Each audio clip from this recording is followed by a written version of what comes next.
শুভ সন্ধ্যা sir. আমি doctor কল্পনা। আমি চিকিৎসা বিষয়ক প্রশ্ন করতে চাই। মূলত ইসলামে পরিবার পরিকল্পনার অনুমোদন আছে কিনা এবং সাধারণত কেন লোকেরা এমটিপি অর্থাৎ মেডিকেল টার্মিনেশন অফ প্রেগন্যান্সিকে টিএল অপেক্ষা বেশি পছন্দ করে থাকে এবং তাদেরকে টিএল এর ব্যাপারে রাজি করানো বেশ কঠিন, অথচ এমটিপি করানো অনেক সহজ। কেন এমন হয়? বোন ডাক্তার তাই অনেক শব্দ সংক্ষেপ এমটিপিটিএল ব্যবহার করেছেন। বেশিরভাগ শ্রোতা এগুলো নাও বুঝতে পারেন, তবে আমি নিজে ডাক্তার হয় বুঝতে পারছি তিনি কি বোঝাতে চাচ্ছেন। বোন প্রশ্ন করেছেন ইসলামে পরিবার পরিকল্পনা সম্পর্কে, যে কেন মুসলিমদের টিএল অর্থাৎ টিউবার লাইগেশন মানে স্থায়ী পরিবার পরিকল্পনা পদ্ধতির চেয়ে এমটিপি অর্থাৎ মেডিকেল টার্মিনেশন অব প্রেগন্যান্সিতে রাজি করানো সহজ। দুটোর উত্তর একসঙ্গে দিচ্ছি। পরিবার পরিকল্পনা একটা অত্যন্ত বড় এবং ব্যাপক ধারণা, পরিবারের পরিকল্পনা, এবং মূলত লোকেরা পরিবারের পরিকল্পনা করে সন্তানদের আগমন বন্ধ করতে চায়। তাহলে এক্ষেত্রে ইসলামে কি বলা হয়েছে? পরিবার পরিকল্পনার স্থায়ী যে সকল পদ্ধতি রয়েছে, হতে পারে এটা টিউবার লাইগেশন টিএল যেটা বলেছেন, হতে পারে ভ্যাসেক্টমি, তবে যে কোনো স্থায়ী পরিবার পরিকল্পনা পদ্ধতি ইসলামে নিষিদ্ধ। দ্বিতীয়ত, যে কোনো ধরনের গর্ভপাত, যে কোনো MTP medical termination of pregnancy এটা নিষিদ্ধ, কারণ মায়ের জীবনের জন্য ঝুঁকিপূর্ণ না হওয়া সত্ত্বেও আপনি একটা জীবন হত্যা করছেন। যদি মায়ের জীবন ঝুঁকিপূর্ণ হয়ে পড়ে, এ কারণে যে ইতোপূর্বে তার কয়েকবার অপারেশন করা হয়েছে এবং ডাক্তাররা যদি বলেন যে তার 4-5 বার অপারেশন করা হয়েছে, আরো একবার করলে তার জীবন ঝুঁকিপূর্ণ হতে পারে, অথবা তার হার্টের কোনো সমস্যা থাকলে এবং সে আর গর্ভধারণের কোনো কষ্ট সহ্য করতে না পারলে, সেক্ষেত্রে ইসলামী শরিয়ার বক্তব্য হচ্ছে বড় ক্ষতি রোধ করার জন্য ছোট ক্ষতি মেনে নেওয়া ভালো। মায়ের জীবন পৃথিবীতে আসতে যাওয়া সন্তানের জীবনের চেয়ে বেশি মূল্যবান। এহেন পরিস্থিতিতে শেষ ব্যবস্থা হিসেবে এসব পদ্ধতি ব্যবহার করা যেতে পারে। যে কোনো ধরনের স্থায়ী পদ্ধতি হোক, তা টিউবার লাইগেশন, হতে পারে ভ্যাসেক্টমি, কিংবা হতে পারে মেডিকেল টার্মিনেশন অব প্রেগন্যান্সি, তা কেবল এইসব ক্ষেত্রে ব্যবহার করা যাবে, অন্য কোনো ক্ষেত্রে ব্যবহারের অনুমতি নেই। কেন নিষিদ্ধ এই সকল পদ্ধতি? কারণ পবিত্র গ্রন্থে বলা হয়েছে, সূরা আনাম অধ্যায় নম্বর 6 আয়াত নম্বর 151, স্বীয় সন্তানদেরকে দারিদ্র্যের ভয়ে হত্যা করো না, কারণ আল্লাহ সুবহানাহু ওয়া তাআলা তোমাদের ও তোমাদের সন্তানদের আহার দেবেন। আল্লাহ আবারও বলেছেন সূরা ইসরা সূরা নম্বর 17 আয়াত নম্বর 31, দারিদ্র্যের ভয়ে তোমাদের সন্তানদের হত্যা করো না, তোমাদের সন্তানদের ও তোমাদেরকে আল্লাহ জীবনোপকরণ দেবেন। সন্তান হত্যা করা হচ্ছে কঠিন পাপ। সুতরাং এই আয়াত অনুযায়ী যে কোনো মানুষকে হত্যা করা নিষিদ্ধ। এমনকি যে শিশু পৃথিবীতে আসছে তা সহ সব রকম মানুষ হত্যা করা নিষিদ্ধ। অন্যান্য অস্থায়ী পদ্ধতি গ্রহণের ব্যাপারে আলেমগণের মধ্যে মতভেদ রয়েছে। প্রথমে সবচেয়ে প্রচলিত হচ্ছে কপার টি। আর এই কপার টি আমি যখন পড়তাম মেডিকেল কলেজে তখন শিখেছিলাম এটা হচ্ছে একটা জন্ম নিরোধক। কিন্তু কপার টির ক্ষেত্রে কি ঘটে? ডিম্বাণু ও শুক্রাণু মিলে ইতোমধ্যেই তৈরি করে ফেলেছে জায়গোট। কিন্তু এই কপারটি জায়গোটকে জরায়ুর দেয়ালে ঝুলে থাকতে বাধা দেয়, মাতৃগর্ভের দেয়ালে লেগে থাকতে বাধা দেয়। তাই এটা খুবই আগাম গর্ভপাত ছাড়া কিছুই নয়। সুতরাং ইসলাম মতে যারা চিকিৎসা বিজ্ঞান সম্পর্কে জানেন তাদের ধারণায় কপারটিও নিষিদ্ধ। অন্যান্য অস্থায়ী পদ্ধতিগুলোর ব্যাপারে হতে পারে কন্ডম, হতে পারে অন্যান্য কোনো পদ্ধতি, মতপার্থক্য আছে। একদিন এক ব্যক্তি আমাদের নবীর কাছে এসে বললেন যে আমি করে থাকি আজল অর্থাৎ রতি বিরতিকরণ, এমন অবস্থায় বন্ধ করি যাতে নির্গত তরল স্ত্রী দেহে প্রবেশ করতে না পারে। এবং নবী চুপ ছিলেন।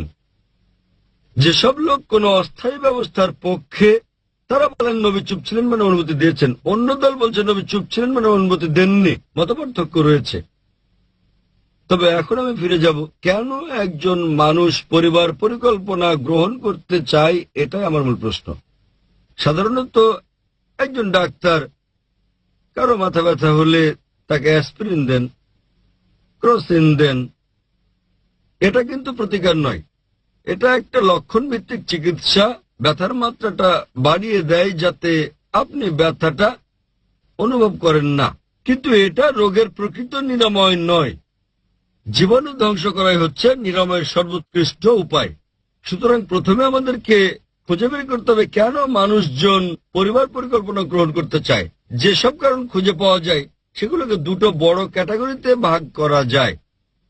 প্রথম ক্যাটাগরি হচ্ছে দারিদ্র। আপনি জানেন আমি দরিদ্র, যদি আমার অনেক সন্তান হয় তাহলে আমার নুনান্তে পান্তাপূর্ণর অবস্থা, অনেক সন্তান হলে মারাই পড়ব। অপর দলটা হচ্ছে ধনী, আমার অনেক টাকা আছে, তবে আমি আমার সন্তানকে ডাক্তার বানাতে চাই, আমার সন্তানকে ইঞ্জিনিয়ার বানাতে চাই। তারা এজন্যই পরিবার পরিকল্পনা করেন যাতে সন্তানকে ভালোভাবে মানুষ করতে পারেন। ইনশাল্লাহ দুটোই আলোচনা করব। প্রথম ক্যাটাগরির মানুষের কথা বলি, তারা দরিদ্র শ্রেণীর। ইসলামে এই সমস্যার সমাধান রয়েছে। ইসলাম ধর্মের তৃতীয় স্তম্ভ হচ্ছে যাকাত। প্রত্যেক ধনী ব্যক্তি যাদের সম্পদ নিসাব লেভেলের উপরে আছে, যাদের আছে 85 গ্রামের বেশি স্বর্ণ বা সমপরিমাণ, তাদের প্রত্যেক চান্দ্র বছরে অতিরিক্ত সম্পদের 2.5% দান করতে হবে। প্রত্যেক ধনী ব্যক্তি যদি যাকাত দেয় দুনিয়া থেকে দারিদ্র্য ঘুচে যাবে, একটি মানুষও আর না খেতে পেয়ে মারা যাবে না। সুতরাং যদি আপনার সমস্যা দারিদ্র হয়ে থাকে, ইসলামে তার সমাধান আছে। এবং যে ব্যক্তি যাকাত নেবে সমাজে সে ছোট হয়ে যাবে না। আর যে ধনী ব্যক্তি যাকাত দেন তিনি দরিদ্রকে দয়া করছেন না, কারণ সম্পদ আল্লাহর দান, যাকাত দেয়া তার কর্তব্য। তিনি গরিবদের করুণা করছেন না।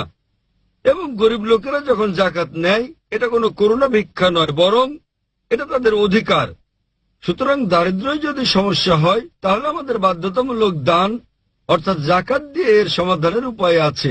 বিশ্বের সকল ধনী মানুষ যদি যাকাত দেয় দারিদ্র্য দূর হয়ে যাবে এবং একজন মানুষ আর ক্ষুধার জ্বালায় মারা যাবে না। এখন আসি কোরআনের আয়াতে, যা আমি আগে বলেছি। দুটো আয়াত, সূরা আনাম অধ্যায় 6 আয়াত নম্বর 151 এবং সূরা ইসরা অধ্যায় নম্বর 17 আয়াত নম্বর 31। উপর থেকে দেখতে একরকম মনে হলেও চক ও পনিরের পার্থক্য আছে। প্রথম আয়াত সূরা আনাম অধ্যায় 6 আয়াত নম্বর 151 বলছে, স্বীয় সন্তানদের হত্যা করো না দারিদ্র্যের কারণে, কারণ আল্লাহ সুবহানাহু ওয়া তাআলা তোমাদের ও তোমাদের সন্তানদের আহার দেবেন।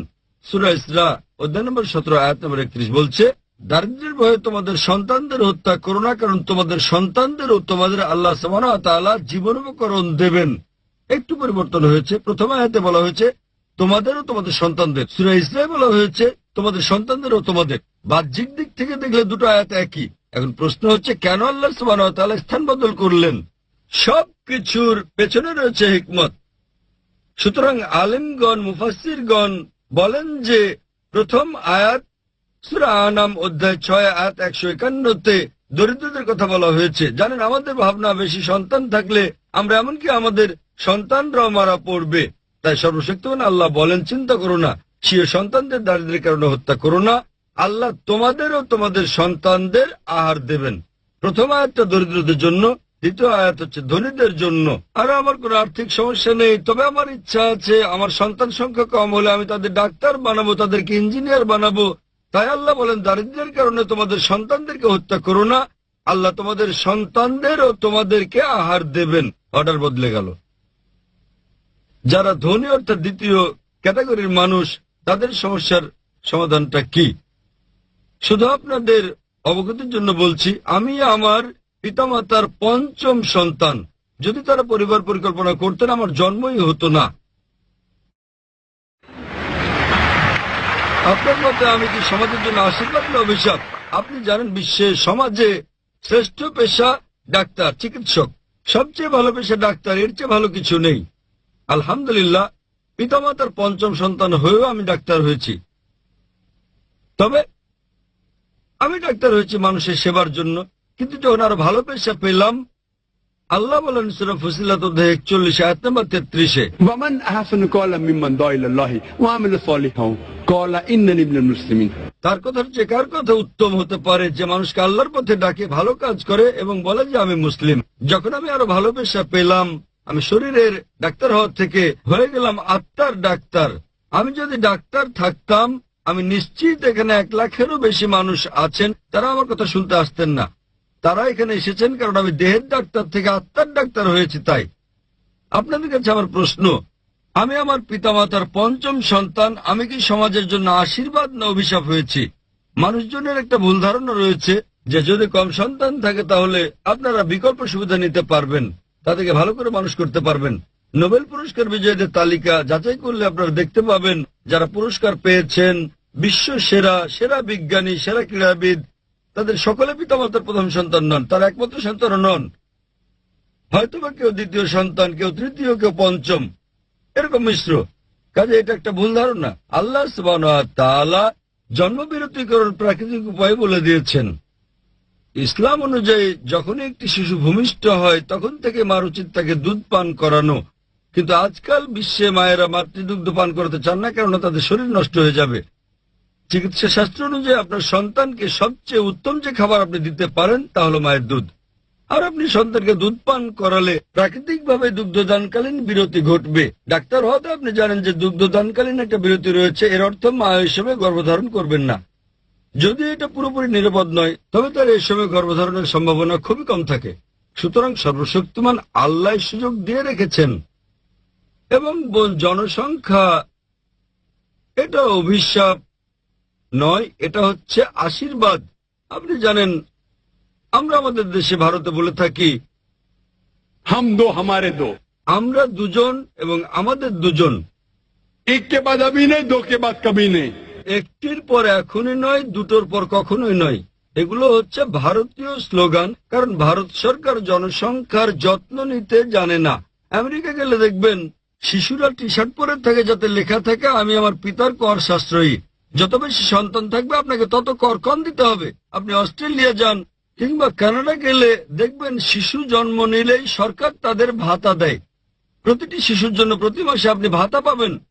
সুতরাং আমেরিকা, অস্ট্রেলিয়া, কানাডার সরকার তাদের জনসংখ্যাকে উৎসাহিত করছে। ভারত সরকার কেন অনুৎসাহিত করছে? তাহলে সমস্যাটা সরকারের নীতিগত, জনসংখ্যা নয়। আপনি জানেন কিনা এখন দুটো দেশ যারা সুপার পাওয়ার হওয়ার জন্য প্রতিযোগিতা করছে, এরা হচ্ছে চীন আর ভারত। বিশ্বের সবচেয়ে বেশি জনসংখ্যা চীনের, দ্বিতীয় ভারত। বর্তমানে ভারত ও চীন সুপার পাওয়ার হওয়ার জন্য প্রতিযোগিতা করছে। কেন? কারণ চীন ভারত উভয় দেশেরই বিপুল জনশক্তি রয়েছে। যখন আমি বলি জনশক্তি, এর মানে মানুষের শক্তি, তাতে নারীরাও আছেন।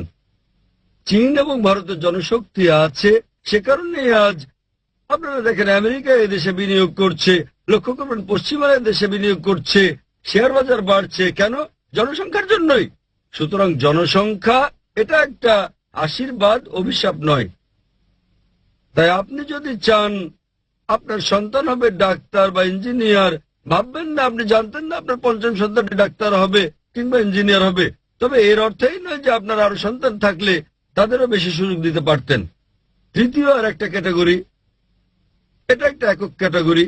একসময় কেউ আমাকে বলেছিল যে ভাই জাকির, আমি ধনী, সন্তান মানুষ করার ঝামেলার মধ্যে আমি নেই। আপনি জানেন আমি ধনী, তাই অর্থের কোনো সমস্যা নেই এবং সন্তানকে ডাক্তার বা ইঞ্জিনিয়ার বানানোর ঝামেলার মধ্যে আমি নেই। আমি আমার জীবনটাকে উপভোগ করতে চাই। তৃতীয় ক্যাটাগরি। আমি তাকে বললাম তথাপিও আপনি জীবনকে উপভোগ করতে চাইলে সবচেয়ে উত্তম হচ্ছে সময় মতো বিয়ে করুন, ঠিক সময় সন্তান নিন, যেন যথাসময়ে অবসর নিতে পারেন। আপনারা জানেন ভারতে এরকম কিছু সম্প্রদায় রয়েছে, যেমন গুজরাটি, তারা সবাই তাড়াতাড়ি বিয়ে করে ফেলে। 19, 20, 21 বছরের মধ্যে তাড়াতাড়ি সন্তান নেয়। তাদের বয়স 35 থেকে 40-এ পৌঁছলেই তাদের সন্তানেরা তাদের ব্যবসা বাণিজ্যের দায়িত্ব গ্রহণ করে। সুতরাং 40 বছরই তারা অবসর নিতে পারে, অন্যরা সবাই 60-70 বছর অবসর নেয়। 40 বছর বয়সে যাদের সন্তানেরা ব্যবসা বাণিজ্যের দায়িত্ব নিতে পারে তারা জীবন উপভোগ করতে পারে। সুতরাং আপনিও উপভোগ করতে চাইলে সময় মতো বিয়ে করুন, সন্তান নিন, আরাম করুন, জীবনকে উপভোগ করুন। তাই ব্যক্তিগতভাবে আমি আমার মতামত দিতে চাই। পরিবার পরিকল্পনার ক্ষেত্রে আমি সেসব দলের পণ্ডিতদের কথা বিশ্বাস করি। আল্লাহ কোরআনে বলেছেন সূরা আলে ইমরান অধ্যায় নম্বর 3 আয়াত নম্বর 54, মকরু মকরাল্লাহু ওয়াল্লাহু খায়রুল মাকিরিন। তারা চক্রান্ত করেছে, আল্লাহ কৌশল করেছেন এবং আল্লাহ কৌশলীদের শ্রেষ্ঠ। সুতরাং যদি ভেবে থাকেন আপনি ভালো পরিবার পরিকল্পনা করতে পারেন তাহলে আপনাকে স্বাগতম। তবে আমি আমার পরিবার পরিকল্পনা স্রষ্টার হাতে ছেড়ে দিয়েছি আর সেটাই উত্তম। আশা করি উত্তরটা পেয়েছেন। ধন্যবাদ স্যার।